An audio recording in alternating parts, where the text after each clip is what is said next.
Olá pessoal, tudo bem com vocês? Eu espero que sim. Seja muito bem-vindo a mais um Pava Responde, aquele quadro que eu busco responder as perguntas que você deixa aqui embaixo nos comentários deste vídeo, tá bom? Seja muito bem-vindo. O Pava Responde de hoje é especial porque a primeira pergunta ela é muito interessante. Bom, eu sempre falo isso, né? Tá certo, eu reservo as perguntas interessantes para vocês. Bom, e a pergunta é da Fernanda. Ela pergunta assim: a Terra está lotada? Será que tem muita gente no mundo? É uma pergunta bastante curiosa, né? E para isso eu até vou usar a analogia do professor Afonso.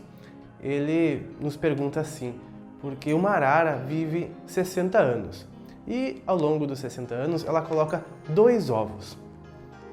Bom, ela vive bastante, né? 60 anos, daria para colocar mais ovos, muitos se perguntam, né? Mas ela coloca apenas 2 ovos. E está em equilíbrio a vida das araras. Não existe muita arara, nem pouca arara, está em equilíbrio. E nós, seres humanos, que vivemos em média 60, 80 anos, colocamos às vezes 2 ovos, um filho ou 2 no mundo.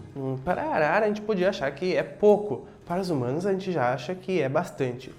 E se a gente for pensar nos peixes, existem espécies que em um ano colocam 100 ovos e o mar não está superpovoado. Bom, na verdade é que o planeta Terra ele não está superpovoado e eu diria mais, eu diria que pelo contrário, o planeta Terra está muito vazio na população humana. Quer ver só? Nós, a população humana inteira, que está chegando aos 8 bilhões de pessoas, se fôssemos reduzidos ao tamanho de um grão de arroz e nos juntassem tudo no mesmo lugar, nós iríamos ocupar um espaço de 6,1 metros cúbicos de lado. Ia restar o mundo inteiro. Mas e se a gente fosse do tamanho de átomos? Se a população inteira fosse reduzida ao tamanho de átomos, cada pessoa é o tamanho de um átomo, nós iríamos ocupar incríveis 4 milímetros do mundo inteiro. Mas nós, em nosso tamanho real, nós poderíamos viver, olhe as seguintes formas. Poderíamos viver todos em Barbados, que é o nome de uma ilha grande do Caribe. Uma ilha do Caribe, poderíamos viver todos. Sim, com a densidade populacional igual a de Mônaco. Mônaco tem a maior densidade populacional da Terra. Então, a gente viveria razoavelmente bem na grande ilha do Caribe, né? É um lugar muito bonito, eu acredito. Mas olha que legal, a gente poderia todos juntos viver confortavelmente com a densidade demográfica de Curitiba, ocupando apenas o Texas. Se a humanidade ocupasse, a humanidade inteira se mudasse para o Texas, nós poderíamos viver com a densidade populacional igual a de Curitiba. Ia restar o planeta inteiro de pampas verdejantes, mares. Eu digo da parte de continente, né? E por falar em continente, então, se dividisse todos os humanos ao longo dos continentes, o mais afastado possível um dos outros, a gente viveria com a confortável densidade populacional de um habitante a cada 1,7 quilômetros. Puxa vida, é quase 2 quilômetros para te encontrar alguém. É bastante espaço para nós, não é? Ou seja, tem bastante espaço, a Terra não está cheia. É realmente como a gente administra os recursos, né? Que faz parecer que não, é que a gente se aglomera muito nas mesmas cidades, o que faz mal para o planeta, para a sociedade, para nós em geral, né? Para a psicosfera da Terra, para os transportes, para tudo, não faz bem viver em grandes centros populacionais. Outro detalhe interessante é que 50% da população mundial ocupa 1% do espaço. Então a Terra ela nunca vai lotar. É muito difícil dela lotar. E já aconteceu na história também momentos em que uma doença extinguiu quase metade da população da época, que foi o caso da peste negra. Já Gandhi diz uma sábia frase. Ele diz que a Terra tem o suficiente para a necessidade de todos, mas não para a ganância de poucos. Gente, muito bem. Vamos para a próxima pergunta. A Amanda F. Meslin diz assim que ela deu like número 666. Isso é uma boa coisa, é um bom número, né? É o número da matéria, representa a família, representa a harmonia, porque é a geometria fundamental do universo, né? Como o mundo é inverso, colocam isso como algo ruim, mas não tem nada demais. É só coisas boas, tudo que existe. O amor é a suprema lógica, é a suprema verdade. Ela pergunta assim: Pava, se puder, fale um pouco sobre a intenção, né? Será que ao pensar eu já posso cometer karma só pensando? Ela pergunta assim: pelo que venho entendendo, parece que a intenção age diretamente nos nossos karmas. Como dito, né, pensou, pecou. Será? Eu posso até não tomar certa atitude, mas o simples fato de pensar, tomá-la, já é o suficiente para gerar karma. Diz ela, muita paz. E eu pergunto se pensar em 1000 maravilhas nos trará 1000 maravilhas? Eu acho que precisamos agir, né? Da mesma forma que a gente querer muitas coisas, a gente precisa agir para conquistá-las. A gente tem que parar de pensar que pensando nós vamos conseguir as coisas, ou que vamos chegar nas sincronicidades certas, ou que vamos atrair as coisas através do pensamento. Não é bem assim que funciona. A gente atrai as coisas através do nosso campo de crenças, certo? Se a gente acredita naquilo, se a gente não acredita naquilo. Certo? Pensar vai fazer a gente tender a acreditar, pode ser que você acredite, pode ser que você desacredite daquilo, e isso vai fazer com que as sincronicidades aumentem ou diminuem neste setor, que vai fazer gerar a sua realidade. Pensar por pensar não vai influenciar tanto, só se você passar a acreditar ou comprar os pensamentos. Mas uma pessoa que muito pensa sobre certas coisas, né, ela vai passando a encontrar mais destas coisas, né, porque sintonia, né, ressonância, um pensamento vai tender a agrupar com outro pensamento semelhante, que vai gerar uma amostra mais complexa daquilo e vai fazer talvez a pessoa acreditar naquilo ou não. E conforme a pessoa pense ou acredite naquilo, as coisas vão começando a se apresentar daquela forma até o ponto, quem sabe, que ela, pum, deu soco na pessoa que ela queria ter dado um soco. Mas é aquela linha, né? O pensamento vira palavra, palavra vira ação, ação pode virar hábito, né? E então acaba se tornando ali um modo da mente pensar, ou seja, uma crença de vida, e então pode gerar a nossa realidade. Então não se preocupe que pensar não gera karma, mas da mesma forma como nós construímos a nossa realidade através da ação, através das nossas crenças, a gente, a partir do momento que acredita em coisas ruins, parte para a prática daquilo e isso gerará o karma. Rodrigo Kuhn pergunta assim, em um livro de Ramatiz, há locais onde, estágios, por exemplo, onde são difundidas energias negativas através de antenas que visam manipular nossas emoções e nossos pensamentos também. Essas antenas estariam em outra dimensão? Você já viu? Tem algo a comentar? Pois é, tenho. Inclusive elas estão nessa dimensão aqui também. Eu vou deixar aqui embaixo um vídeo na descrição para você ver depois sobre as antenas que criam ressonâncias de pensamentos, certo?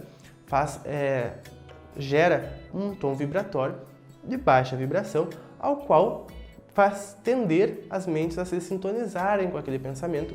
Mas se você não tiver consciência, estiver por aí sem pensar na vida, sem ter autoconhecimento, sem ter autoconsciência, praticamente você será um tanto que zumbis dessa energia, porque os pensamentos vêm, as pessoas compram e vão indo com aquela faixa vibratória menor. Em proporção a isso, tem ao contrário, né, a grande onda Shan, que faz o contrário disso. Faz com que as pessoas que têm padrões energéticos maiores, vibração maior, que costumam se conectar com energia mais alta, naturalmente vão ressonar com esta onda que vai facilitar com que elas tenham maior clareza, maior consciência. Gente, o mundo é isto, nós estamos aqui para isto. Pega essa sintonia, quem tem a ressonância, quem tem a moral para isso, certo? Vai se sintonizar com estas ondas e assim é no meio ambiente, no dia, na cidade, é sempre assim. Essas antenas só criam mais destas energias. Mas isso não afeta quem tem autoconhecimento, quem tem consciência e prática no bem. O Bruno Lemos disse que Jesus Cristo é um ser em evolução, né? E evoluiu a ponto de exercer essa função de governador espiritual da Terra, né? E queria saber se no universo isso é regra.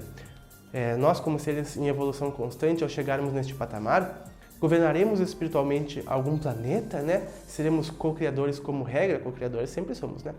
Ou isso se dá com uma opção do ser? Ele disse assim, isso se dá com uma opção do ser. E também eu digo que no universo não existem regras. Toda regra tem sua exceção, não existem regras, certo? Tudo é relativo, é a 8ª lei do universo. Mas sim, todos nós vamos alcançar a maturidade espiritual, o nível espiritual de Jesus um dia. Inclusive, ele próprio falou isto. São estágios da vida e com certeza nós iremos ocupar cargos fundamentais e muito importantes.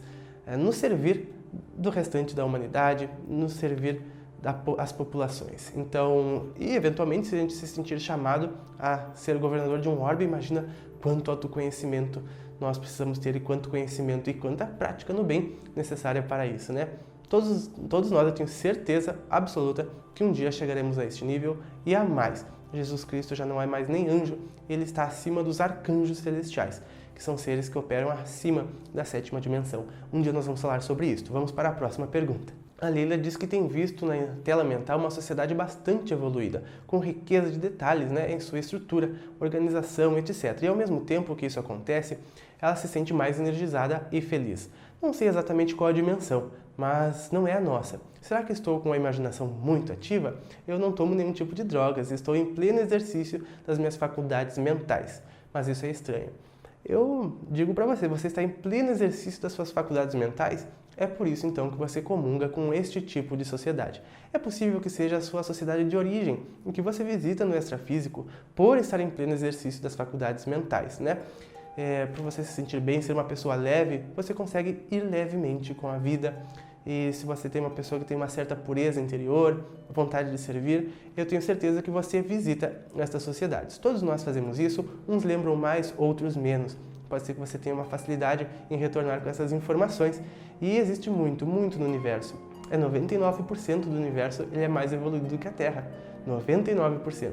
Então as chances são altíssimas de você estar lá. Da mesma forma como às vezes a gente pensa que tem sonhos ruins e coisas que a gente não acha harmônico, nós estamos ou lá servindo ou lá fazendo alguma coisa, ou até mesmo porque a gente está às vezes um pouco perdido, mas tudo faz parte para a nossa evolução. Então, e as sociedades que você falou são realmente assim, São muito bem estruturadas e organizadas, Uma sociedade bastante evoluída é assim.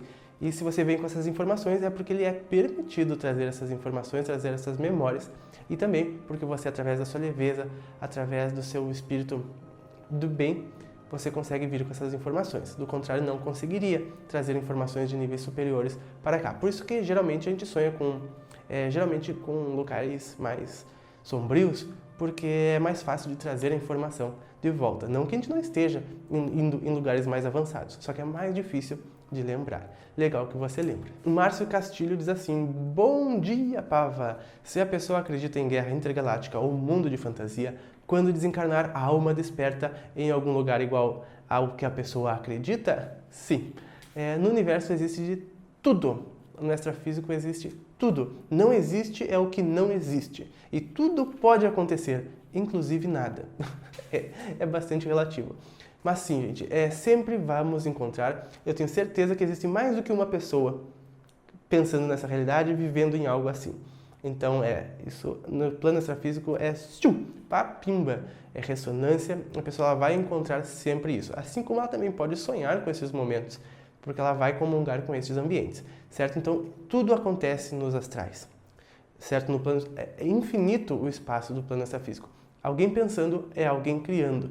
Um grupo de pessoas que se reúnem para um propósito, aquele propósito existe em algum lugar do astral.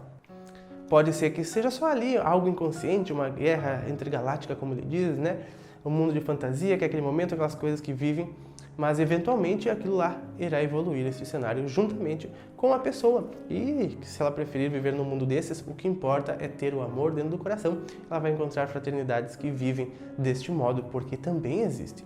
Existem seres que, inclusive, inspiram a criação do que aqui chamamos de fantasia, que, na verdade, já existe coisas até mais fantásticas do que a gente poderia conceber como fantasia no universo, e que são muito reais.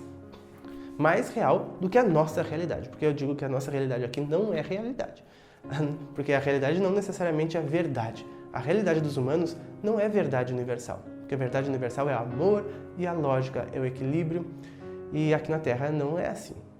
Mas é fruto das crenças das pessoas, então gera a realidade, que não é verdade, é uma realidade ilusória. Mas conforme as crenças evoluem, as ações mudam, a realidade muda junto e vai cada vez se alinhando mais com a verdade. Quando se alinhar com a verdade, ninguém mais sofre, porque ninguém estará mais em ilusões e poderão experimentar a felicidade que só existirá quando todos estiverem felizes. Todos se conhecerem e conhecerem a lei fundamental do universo, que é a lei do amor. Eu espero que você tenha gostado desse vídeo. Se você gostou, deixa o seu like, certo? É muito importante. Eu agradeço muito para você por ter assistido. Nós nos vemos nos próximos. Um grande abraço e até mais!